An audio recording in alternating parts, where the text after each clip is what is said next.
tango nyoso bisika nyoso wanayeko tambolaka salisa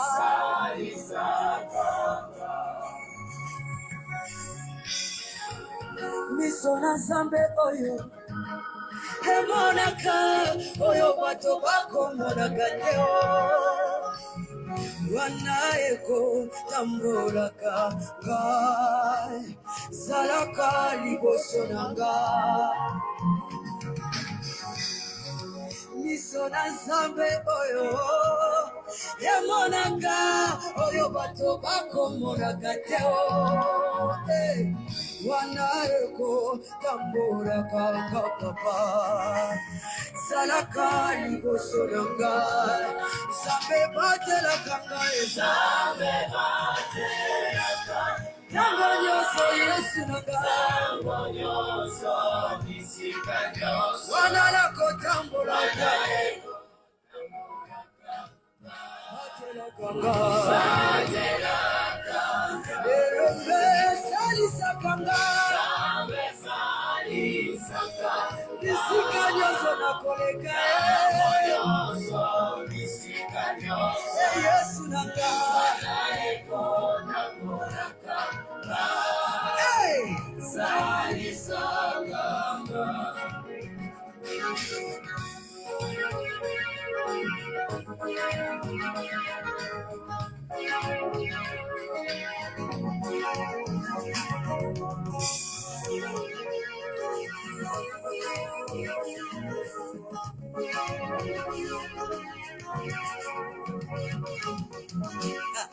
loboko na Nzambe oyo ekomaka bisika ya bato ekokomaka te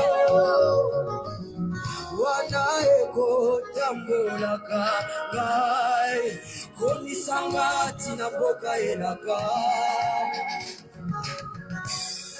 loboko na Nzambe oyo esimbaka oyo bato bakosimbaka te yawe wana ekotambolaka nga papa simba kondima na ngai yawe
Shalom, shalom, nous sommes dans la joie ce matin de nous retrouver pour notre 3e matinée de ce temps de prière.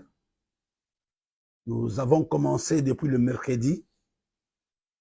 Hier c'était le jeudi, aujourd'hui nous sommes le vendredi.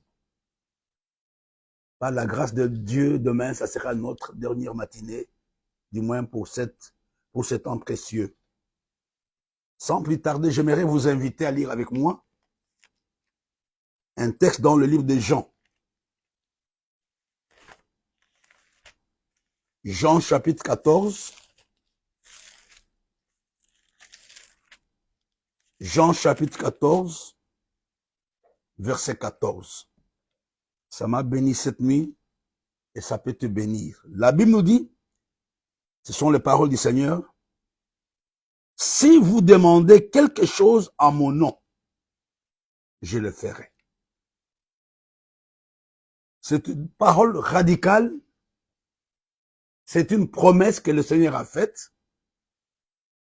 Il n'a pas catégorisé les choses que nous devons demander. Il dit, si vous demandez quelque chose en mon nom, je m'engage de le faire pour vous.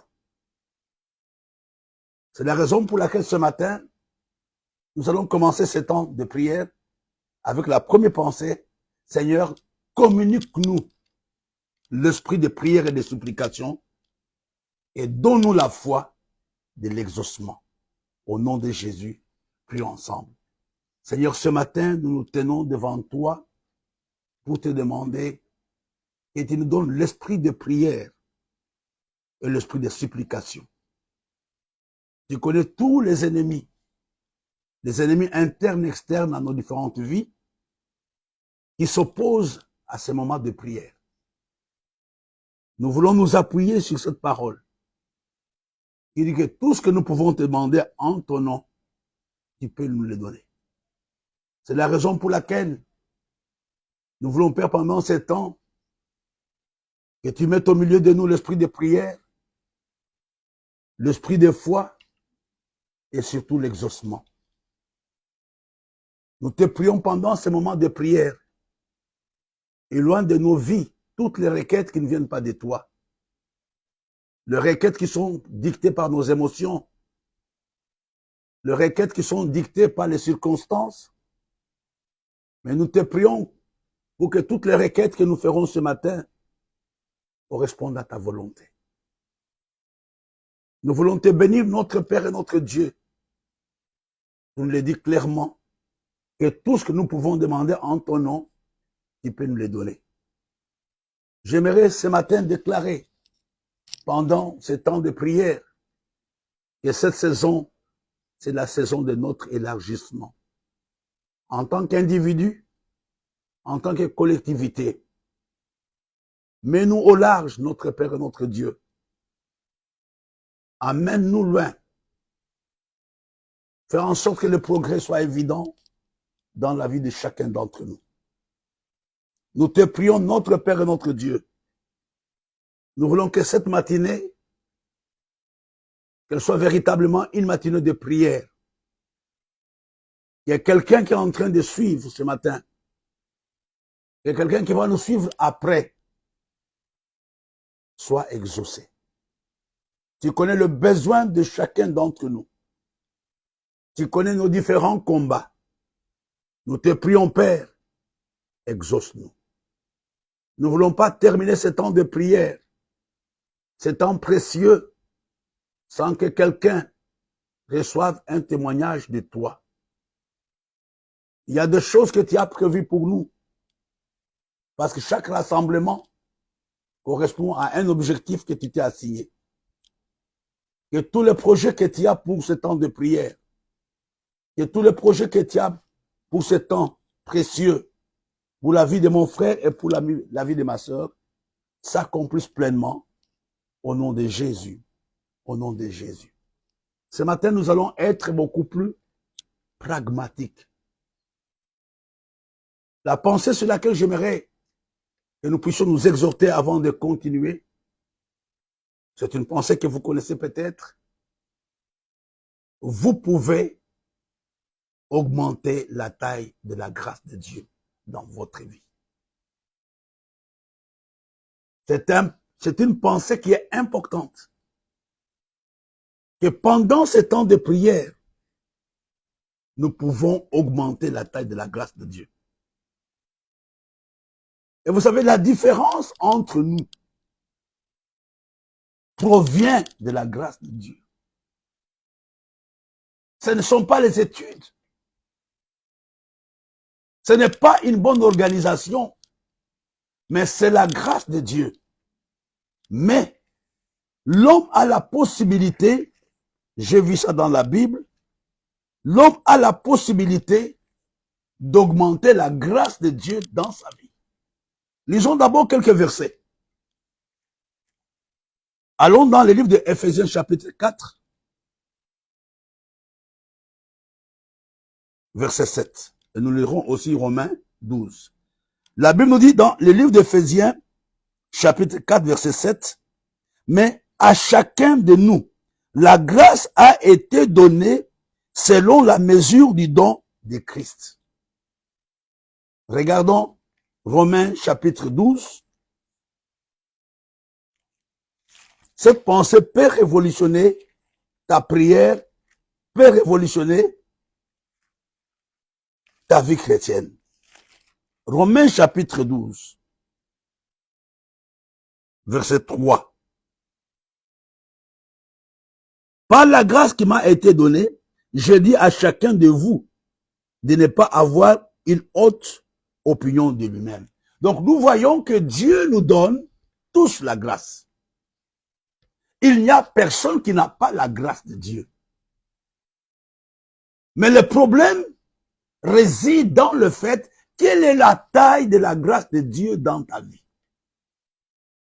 Allons dans le livre de Actes chapitre 4, verset 33. Acte 4, 33. Après, nous allons prier. Acte 4, verset 33.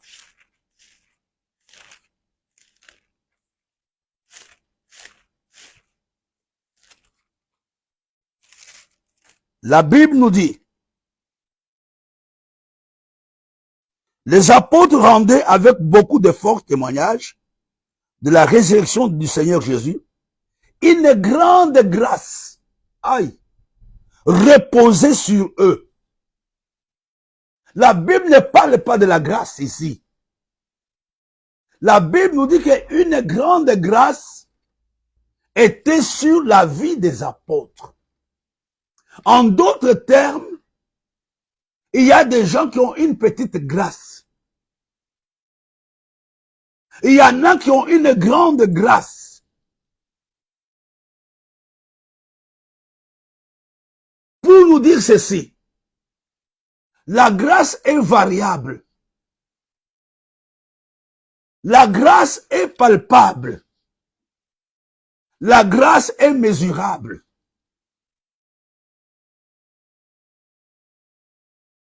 Ma préoccupation pour chacun de nous ce matin, c'est de prier pour que la grâce se multiplie dans sa vie. Regardons un texte qui nous permet de faire cela. Dans le livre de 2 Corinthiens, chapitre 4, verset 15.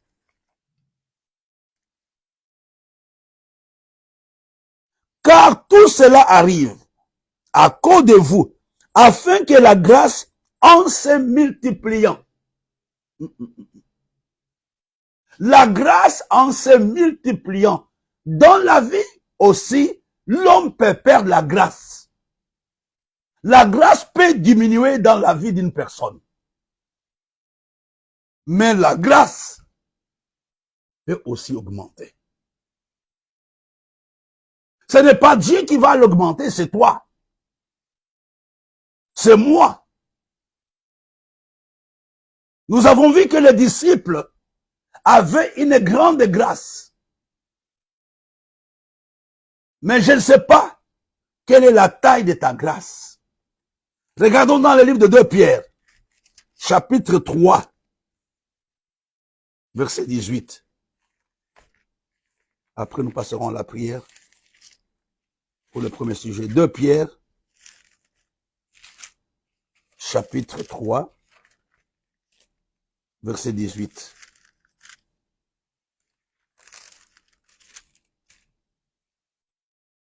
La Bible nous dit, mais croissez dans la grâce et dans la connaissance, etc. Donc, la grâce n'est pas quelque chose de stationnaire. La grâce n'est pas un acquis. L'homme doit se battre pour que la grâce augmente dans sa vie, dans sa famille, dans la vie de ses enfants, dans son ministère et dans son église. Nous allons prier ce matin pour que Dieu augmente la grâce, pour que notre grâce puisse augmenter. Au nom de Jésus, prions. Seigneur, ce matin, je me tiens avec mon frère, je me tiens avec ma sœur. devant toi pour te supplier d'augmenter la taille de la grâce dans notre vie. Tendre Père, nous savons que l'élargissement a besoin de la grâce. Il y a des choses, notre Père et notre Dieu, qui relèvent de la grâce. Nous ne voulons pas une petite mesure de la grâce. Nous voulons vraiment ce matin recevoir une grande dose de la grâce qui vient de toi. De la même manière qu'une grande grâce était sur les apôtres, nous voulons aussi, pendant cette prière, comme tu nous as dit que tu peux nous donner tout ce que nous demandons, nous voulons recevoir ta grâce. Nous te prions, Père, que ce soit dans l'église, dans nos familles, même en ces lieux, augmente la grâce dans la vie de mon frère. Mes frères, c'est important ce matin de comprendre que nous pouvons avoir la même couleur. Nous pouvons venir tous de la même famille. Nous pouvons être tous de la même nation, mais nous n'avons pas la même grâce. C'est la raison pour laquelle tu n'as pas besoin de te comparer à quelqu'un. Tu n'as pas besoin de combattre quelqu'un. Chacun a sa grâce. Ce matin, demande que Dieu augmente la grâce dans ta vie. Et je te montrerai comment. Prie ce matin que pendant cette matinée, Seigneur, augmente la dose de ma grâce. Augmente la taille de ma grâce. Augmente la grâce dans l'église. Quand la grâce est quelque part, on le voit. Quand la grâce est quelque part, on le sent. On dira que les choses sont faciles pour cet homme. Il y a des gens qui n'ont pas fait de bonnes études, qui ne sont même pas partis chez les marabouts ou chez les sorciers, mais qui sont riches, qui ont des voitures. C'est quoi? C'est la grâce. Ce matin, tu as besoin de cela. Même tes propres enfants n'ont pas la même grâce. Joseph avait plus de grâce que ses frères. Il n'était pas le plus saint. Il avait des défauts, mais la grâce était grande dans sa vie. Ce matin, demande que Dieu te donne une grande grâce pour l'élargissement. Une grande grâce dans tes relations. Tu ne peux pas réussir sans la grâce de Dieu. Il y aura opposition. Si Esther a réussi, c'était à cause de la grâce. Hier, j'ai médité sur la vie de Ruth, qui est venue. Il y a eu le mariage. C'est la grâce de Dieu qui l'avait amené dans le champ de Boaz. Ce matin, moi je suis fâché. Demande que Dieu te donne une grande grâce. Tu as la grâce que tu as reçue il y a quelques années. Mais elle est insuffisante aujourd'hui pour certains combats. Elle est insuffisante pour certaines réalités. Elle est insuffisante pour certaines réalisations. Mais ce matin, demande la grâce de Dieu. Demande une grande grâce de Dieu. La Bible nous dit, les apôtres servaient avec une grande grâce. Nous voulons servir ce matin. Nous voulons prier ce matin avec une grande grâce. Au nom de Jésus. Prions là où nous sommes. Demandons la grande grâce. Demandons une grande grâce. La grâce qui change les circonstances. Au nom de Jésus. Seigneur, tu connais la vie de mon frère et ma propre vie. Nous avons peut-être de petites grâces. Nous avons des grâces moyennes.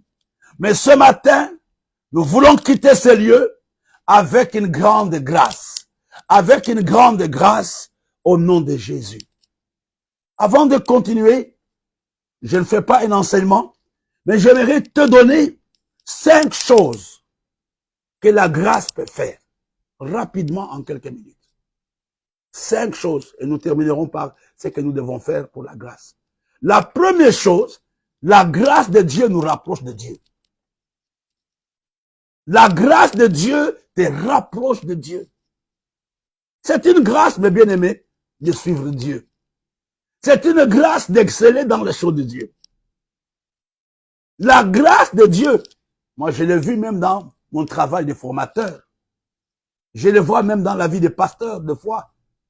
Ils peuvent venir tous de la même école théologique. Ils se sont convertis la même année, mais il y a un qui excelle. Pourquoi? À cause de la grâce de Dieu. La première chose, la grâce te rapproche de Dieu. Prie avec moi ce matin. Dis seulement à Dieu que ta grâce me rapproche de toi. Que ta grâce me rapproche de toi ce matin. Par ta grâce, je me suis battu pour être ceci et cela. Mais aujourd'hui, j'ai besoin de ta grâce. Je veux exceller dans la connaissance. Je veux exceller dans le service. Je veux me rapprocher de toi. Au nom de Jésus. Mon frère, si tu ne comprends pas la notion de la grâce, tu seras un homme aigre. Tu vas critiquer tout le monde. Tu vas penser que tout le monde est marabout. La deuxième chose, la grâce ignore nos manquements, nos infirmités et notre handicap. Donc, tu peux être de petite taille, tu peux être orphelin, sans père ni mère, mais la grâce te positionne. La grâce transcende les limitations humaines. La grâce transcende ce que les gens pensent. La grâce transcende ce que les gens disent. La grâce transcende les souhaits maléfiques des hommes. La grâce de Dieu transcende toutes ces choses. Frère, Mardochée ne pouvait pas être important parce il y avait beaucoup d'handicap dans sa vie. Esther n'avait même pas droit à la royauté, elle était étrangère. Joseph ne pouvait pas être premier ministre en Égypte parce qu'il n'était pas du pays. Mais la grâce ignore toutes ces choses-là. Ce matin, tu vas dire, Seigneur, j'ai besoin de ta grâce dans ma vie. J'ai besoin de ta grâce dans ma vie. J'insiste. Un boiteux ne pouvait pas aller au palais royal. Mais la grâce qui était sur Méphibosheth avait permis que Méphibosheth aille manger avec David.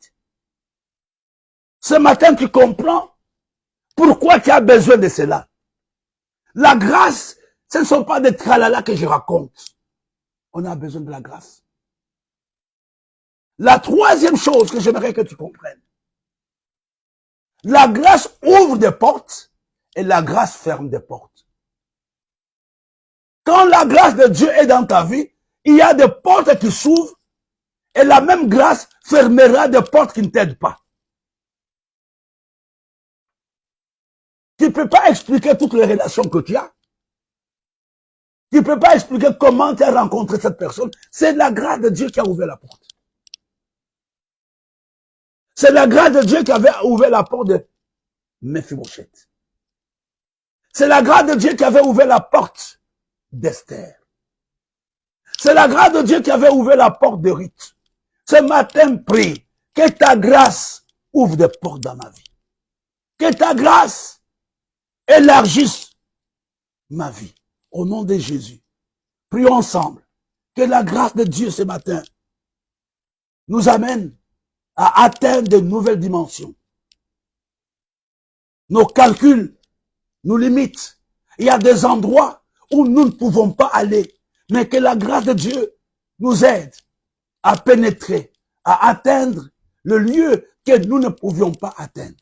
Ce matin, Seigneur, nous voulons recevoir par la foi cette grâce. Je vais recevoir cette grâce comme missionnaire, comme pasteur. La grâce de Dieu va t'amener à moins pleurer. Je n'ai pas de parents, je n'ai pas fait de bonnes études, vous avez des maris, moi je suis célibataire. La grâce de Dieu n'a pas besoin de tout ça. Elle va au-delà de toutes ces choses. La quatrième chose que j'aimerais que tu comprennes, la grâce de Dieu brise le loi établie, le protocole et le règle. Quand la grâce de Dieu est dans ta vie, le loi cède. Je vous ai parlé de Joseph. La constitution avait changé à cause de Joseph. J'aimerais ce matin, tu me diras que dans notre famille, on ne se marie pas. Dans notre famille, on meurt à 40 ans. Mais la grâce de Dieu sur toi brisera toutes ces choses. Toutes les lois maléfiques, sataniques, qui sont dans ta vie, doivent tomber ce matin à cause de la grâce de Dieu. C'est la grâce qui nous rend prospères. C'est la grâce qui pousse aux hommes de te faire le bien. Tu peux mendier l'amour, tu ne l'auras pas. La grâce t'ouvre les portes. La grâce t'amène à être accepté. C'est chacun qui a envie de te rendre service à cause de la grâce que tu as. Alléluia. Chacun a envie de te donner quelque chose. Ce matin, prie que tous les ennemis de la grâce de Dieu dans ta vie périssent. Alléluia. La cinquième chose, la grâce nous restaure. La grâce nous rétablit dans les choses que nous avons perdues. Mephibosheth a été rétabli comme prince. Mephibosheth a récupéré les titres fonciers des terrains de son grand-père. Nous allons prier maintenant. Seigneur, ce matin, nous prions pour que notre grâce se multiplie. Nous ne voulons pas terminer ce temps de prière sans voir la multiplication de ta grâce dans notre vie. Nous refusons de nous comparer. Mais nous voulons compter sur ta grâce. La grâce nous préserve de la jalousie.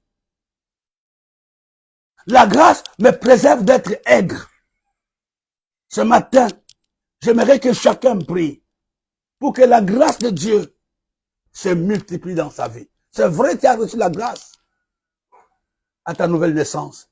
Mais Dieu a pris la résolution d'augmenter la taille de ta grâce. Augmente, Seigneur, ta grâce ce matin. Augmente la grâce dans l'église. Augmente la grâce dans ma famille. Augmente la grâce dans ce que je fais. Au nom de Jésus. Prie encore ce matin pour que la grâce de Dieu soit manifeste durant cette journée. Mon frère, quand tu comprends la notion de la grâce, tu vas la chercher. Tu ne vas pas être triste parce que Dieu a élevé telle personne, parce que Dieu, tel s'est marié, parce que l'autre a fait ceci, cela. Tu ne vas pas être cachotier, tu ne vas pas passer ton temps à critiquer à gauche, à droite. C'est que tu n'as pas encore compris que c'est la grâce de Dieu. C'est la grâce de Dieu, mon frère. C'est la grâce de Dieu. Et la grâce doit se multiplier. Je vais terminer par 3 choses bibliques que nous devons faire pour multiplier la grâce de Dieu. Ou même 4 si vous voulez bien. La première chose sur laquelle nous devons veiller, c'est faire attention à l'état de notre cœur. La grâce dépend essentiellement de l'état de ton cœur. Toi, tu connais comment ton cœur est. Tu te réjouis quand les autres sont bénis. Es-tu dans la joie? Peux-tu regarder quelqu'un sans rougir dans ton cœur là où tu es? La première chose, c'est veiller à son cœur. Et c'est important même dans les relations de tous les jours. Veiller à l'état de notre cœur. C'est la première chose qui peut t'amener à perdre la grâce quand ton cœur n'est pas propre. Quand ton cœur est sale.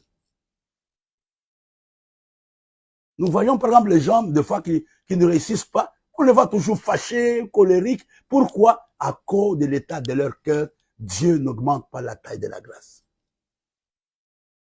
La deuxième chose qui est biblique, le service de Dieu.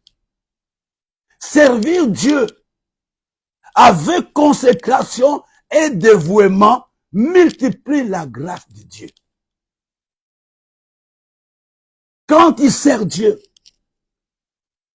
quand tu ne regardes pas aux hommes, quand tu sers Dieu avec intégrité, avec loyauté et avec fidélité, la grâce de Dieu augmente. J'ai connu des grands hommes de Dieu qui sont devenus grands parce qu'ils étaient peut-être diacres d'un autre pasteur. On ne doit pas se comparer, frère. On ne doit pas se comparer. L'âge n'a rien à faire avec la grâce. Joseph était le plus jeune, mais il avait la grâce dans sa vie. La grâce de Dieu avait amené Joseph à être aimé par son père, mais Ruben a été mis de côté à cause de son style de vie. Le service divin augmente la grâce. Augmente la grâce. La troisième chose qui peut augmenter la grâce, servir autrui. Si Naomi, plutôt Ruth, a été bénie en Israël, c'est parce qu'elle avait servi Naomi. C'est Naomi qui dit, je vais te donner le repos. Tu ne perds pas ton temps en servant les autres. Tu ne perds pas ton temps en aidant les autres. Tu ne perds pas ton temps en payant la scolarité des autres. Non pas, tu n'es pas mon enfant, je ne paye pas ton école. Non. Plus je sers les autres, plus la taille de ma grâce augmente. Il y a un autre texte, là, c'est important pour chacun d'entre nous. La Bible nous dit que Dieu fait grâce aux humbles, mais il résiste aux orgueilleux. L'orgueil est un des ennemis de la grâce de Dieu. Et ça, j'ai beaucoup d'expérience là-dessus. Les orgueilleux ne prospèrent pas. Leur vie spirituelle est stationnaire. Ils connaissent tout. L'humilité attire la grâce de Dieu, même la grâce des hommes dans ta vie. Que ce frère-là, il est gentil. Cette sœur-là, elle est gentille. L'autre là, il est mauvais. À cause de ton orgueil. Et je termine avec le dernier point. Il y a plusieurs choses, comme je vous donne des points importants, qui peuvent augmenter la grâce de Dieu. C'est la libéralité, la générosité, la capacité de donner, la capacité de soutenir. Amène la grâce. Ce matin, nous voulons prier ensemble par rapport à toutes ces choses. Tendre Père, nous prions pour que nos cœurs soient propres. Que ton sang nous purifie pendant ces temps d'élargissement. Mon frère et ma sœur, sans la grâce de Dieu, toutes tes décisions vont tomber à moule. Sans la grâce de Dieu, tu peux dire que je vais donner à l'église 1 million, tu ne peux même pas les avoir. C'est la raison pour laquelle je t'encourage ce matin à prier pour l'état de ton cœur, à prier pour l'état de nos différents cœurs. La deuxième chose, que Dieu nous aide à nous impliquer dans le service. La troisième chose, que Dieu nous fasse la grâce d'aider, de soutenir ceux qui ont moins que nous, les faibles, les orphelins, les étrangers. Seigneur, nous te prions que tu nous aides ce matin à être des hommes et des femmes humbles. L'orgueil a plusieurs facettes. Un orgueilleux n'aime pas qu'on le reprenne. Un orgueilleux ne consulte personne. Un orgueilleux croit tout connaître. La plupart des humbles font l'imbécile, mais ils connaissent mieux que les orgueilleux.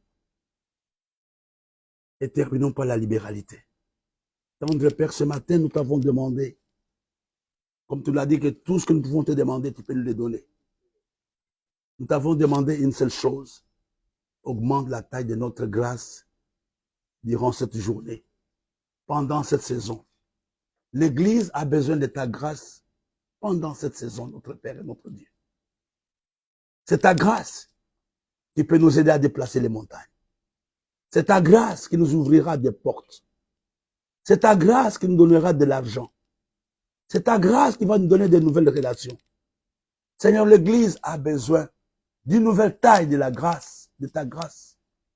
Ma famille a besoin de la grâce. Nous voulons te bénir, notre Père. Nous voulons te bénir, notre Dieu, au nom de Jésus. Je vais terminer, pas pour prier, mais on va lire un texte avec lequel nous avons commencé. Pour ceux qui n'étaient pas là, c'est dans le livre de Jean, chapitre 14, verset 14. La Bible nous dit, si vous demandez quelque chose à mon nom, je le ferai. qu'est-ce que nous avons demandé ce matin? C'est l'augmentation de la taille de la grâce de Dieu dans notre vie. Ayez une très bonne journée.